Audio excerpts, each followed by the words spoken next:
আমরা মৎস্যজীবী ভাইদের জন্য যেমন কাজ করতে চাই, কৃষকদের জন্য আলাদা আমাদের কর্ম পরিকল্পনা রয়েছে, মায়েদের জন্য আমাদের কর্ম পরিকল্পনা রয়েছে, ছাত্র ছাত্রীদের জন্য কর্ম পরিকল্পনা রয়েছে।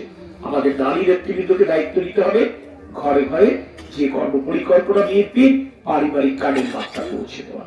আমাদের যুবক ভাইদেরকে দায়িত্ব নিতে হবে তরুণ যুবকদেরকে বোঝানো, বার্তা পৌঁছে দেওয়া কিভাবে বিএনপি রাষ্ট্র পরিচালনার সুযোগ পেলে আগামীতে তাদেরকে বিনামূল্যে প্রশিক্ষণের ব্যবস্থা করবে, কিভাবে তাদেরকে সমস্যার্থে ঋণ দিয়ে আত্মকর্মসংস্থান সুযোগ করে দেবে, কিভাবে আমাদের ছেলেমেয়েরা পড়ালেখা শেষ করে শুধুমাত্র মেধা যোগ্যতার বলে, কাউকে টাকা দিয়ে নয়, কারো তদবিরে নয়, মেধা যোগ্যতার ভিত্তিতে তারা সরকারি চাকরি পাবে। কৃষকদের বাড়িতে বার্তা পৌঁছে দিতে হবে কিভাবে আমরা কৃষক কার্ডের মাধ্যমে কৃষকদের স্বার্থ সংরক্ষণ করতে চাই।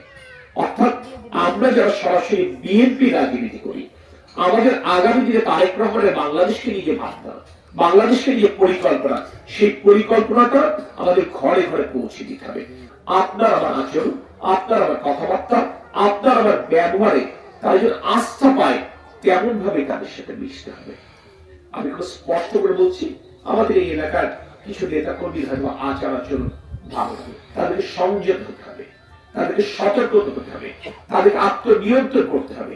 যদি আত্মনিয়ন্ত্রণ করতে না পারেন, আমার দলের কোন নেতা কর্মীর কারণে যদি সাধারণ মানুষ কষ্ট পায়, সাধারণ মানুষ যদি অসন্তুষ্ট হয়, তাহলে বুঝবেন আপনি জিয়াউর রহমানের চেতনা হৃদয় ধারণ করেন না।